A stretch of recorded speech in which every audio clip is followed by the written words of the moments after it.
Uno, el tema de la cuestión presupuestaria, el decreto reglamentario, y de luego sobre las restricciones que hablan sobre la necesidad de racionalizar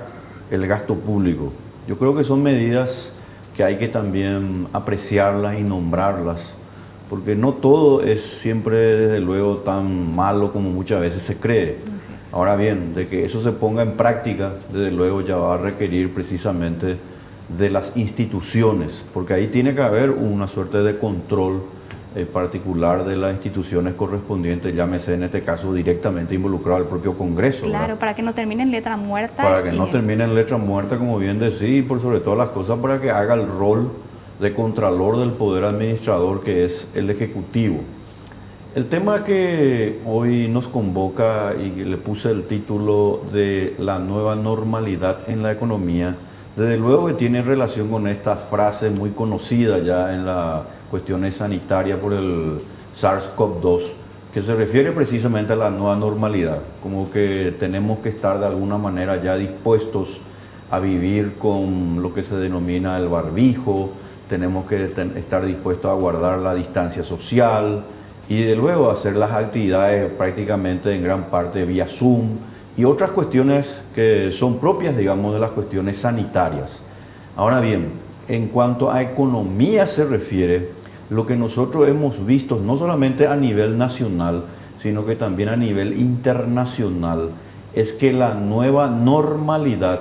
se constituyó en la excusa perfecta para que los gobiernos de todos los países, prácticamente sin excepción a nivel mundial, empiecen a acometer una práctica que lamentablemente en muchos países no parece terminar. Y este caso se refiere concretamente al tema del endeudamiento, el déficit que tiene su correlato con el déficit fiscal y de luego con esa cuestión que hace precisamente a una mayor preeminencia de los gobiernos en la economía. Por fortuna, justamente estamos hablando aquí con Alicia, el Paraguay tiene un aspecto positivo en su economía y que deviene de lo que se denomina el sector agropecuario, que prácticamente está colaborando con el Producto Interno Bruto prácticamente en una tercera parte, lo cual no es nada a desconsiderar, al contrario, hay que seguir apoyando. Pero ocurre que esta nueva normalidad se ha constituido, como le estaba diciendo, en una oportunidad perfecta o en la excusa,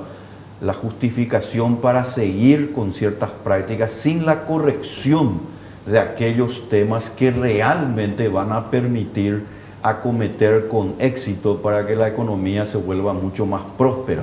No nos olvidemos que el déficit fiscal está allí en 4%, lejos, como bien dijiste Alicia, lejos de aquel 1,5% que en su momento fue y sigue siendo de paso una buena ley en el Paraguay. Pero ¿qué es lo que ocurre? La nueva normalidad nos lleva a una teoría que a mi modo de ver es muy peligrosa para el Paraguay, porque casi todos los analistas y gran parte de nuestros técnicos lo que tienen es la idea de que a través de un mayor gasto público o a través del mayor endeudamiento nosotros vamos a lograr lo que se denomina una mejor economía.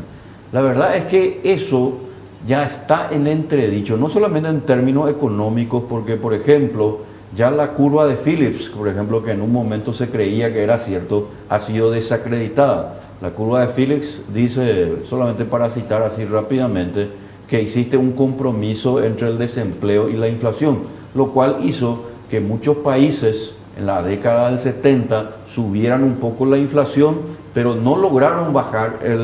el desempleo. Y al contrario, lo que ocurrió es que cuanto más subía la inflación, más también se incrementaba el desempleo. Y ahí terminó esa suerte de bagaje teórico que en su momento se tuvo muy en cuenta hasta la década de 1970 del siglo pasado. Y en consecuencia, ¿qué es lo que nosotros tenemos hoy en día? Que en realidad este sustrato teórico por el cual hay que dejarle nomás al Estado a través del gobierno de alguna manera a seguir endeudando y corregir, y esto tiene mucho que ver con nuestro país, corregir el déficit aumentando la presión impositiva, que ya como algunos analistas empiezan a hablar como la única alternativa, es un error colosal para la economía paraguaya. Nosotros tenemos que corregir ese déficit precisamente realizando profundas reformas, no solamente relacionados al tema del gasto público, lo cual, como dijimos al comienzo, está muy bien este decreto que justamente racionaliza el gasto público, tema de los combustibles, tema de los seguros médicos, etc. Eso está bien, pero no es suficiente.